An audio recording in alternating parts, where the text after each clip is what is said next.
हमें seat storage के models हैं जी। ये हम कैसे कन्वेंशनल मतलब जो पुराने समय में उससे कैसे मॉडर्न सेक्शन में हम इम्प्रूव होते गए ये दिखाता है। तो सबसे पहले ये मिट्टी का कोठरी जिसको बोलते थे, ये कोठरी में यूज़ होता था कि हम बोरिया में भर के रख देते थे अंदर, लेकिन इसमें नमी नीचे रह जाती है जी।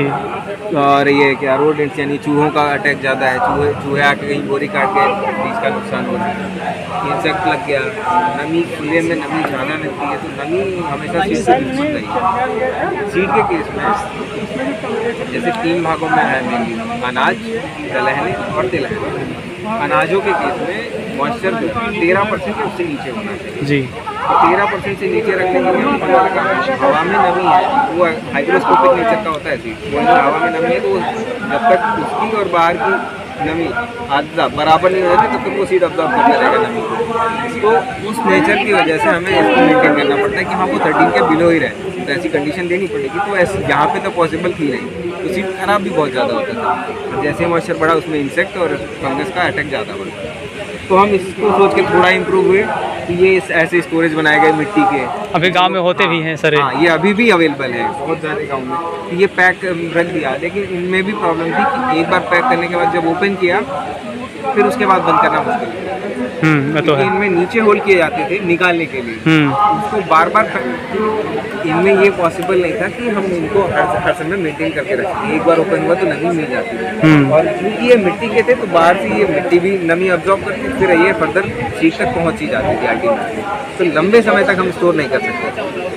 तो हमने सोचा कि हम और इम्प्रूव करते हैं, तो और जब इम्प्रूवमेंट हुआ स्टोरेज में तो हम लोगों ने क्या किया कि बेस पे और साइड्स में भूसा लगाना शुरू कर दिया। हाँ यानी भूसे के ये भी काम होता अभी भी, ये तो अभी भी फॉलो किया। हाँ यही तो है। तो ये भूसा रखा गया तो भूसा नमी को बहुत ही अच्छे से अब्जॉर्ब करता है और अंदर आने से भी रोकता है, इंसुलेट करता है।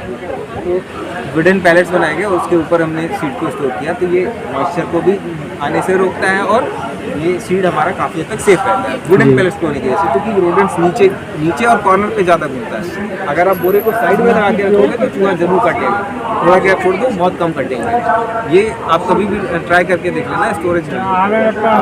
तो यहाँ से हमने ये चीज़ हमने ये इवॉल्व की, हाँ हम इस तरीके से सीड को बचा सकते हैं। लेकिन इसमें कंडीशन थी कि ये वेंटिलेटेड है, मतलब इसमें हवा का आना जाना बना रहता है। टेम्परेचर का एक्सट्रीम टेम्परेचर हुआ तो उसका इफेक्ट पड़ता नहीं। तो यहाँ पे ये कंट्रोल कर पाना मुश्किल था कि हाँ सीज़न का इफेक्ट इसमें नहीं आया।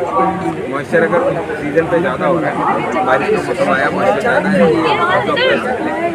तो ऐसे में हम और फर्दर इम्प्रूव हुए और अब जो कंडीशंस आ गई कि हम वेयर हाउस कम्प्लीटली, हाँ कम्प्लीटली ये वेयर हाउस जैसा दिख रहा है, लेकिन ये है नहीं, कम्प्लीटली एयर टाइट मैकेनिज्म है जहाँ पे ह्यूमिडिटी और टेम्परेचर को एक मेंटेन करके रखा जाता है, जो सेफ इसके लिए सेफ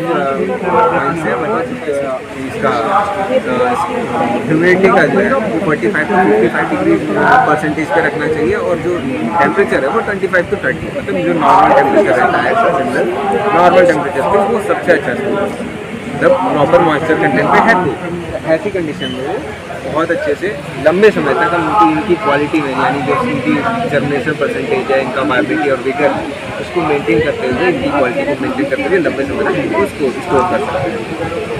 और पर उसके आगे आप ये जो देख रहे हैं ये सीड कलरिंग और पैलेटिंग बताई गई है, जो प्रेजेंट टाइम चल रहा है अभी।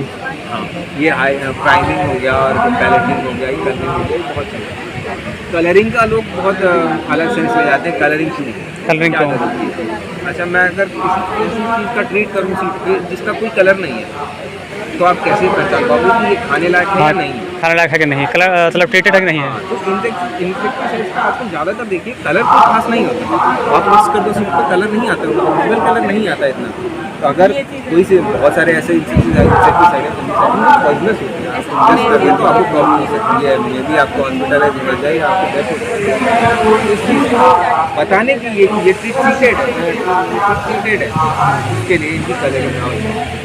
तो ये पैलेटिंग जो है, पैलेटिंग एक कहा जाए तो पैलेटिंग दो मेजर कॉन्सेप्ट कवर करता है। एक ये मशीन के लिए बहुत अच्छा है, मशीन क्या है, मशीन यूनिफॉर्म साइज पे एक जैसा कोई चीज़ होना तो उस पर बहुत अच्छे से वर्क करता है। लेकिन अभी पता चला कि एक छोटा सीड आया, एक बड़ा सीड आया। छोटे सीड 2 आए तो एक बार में 2 गए, लेकिन अगर एक साइज़ का आया तो एक बार में एक ही जाएगा। तो इसलिए इसकी प्रोसेस को बहुत ईजी कर देता है। तो सिमिलर साइज़ मिल गया तो हमारे प्रोसेसिंग में भी आसानी हुई।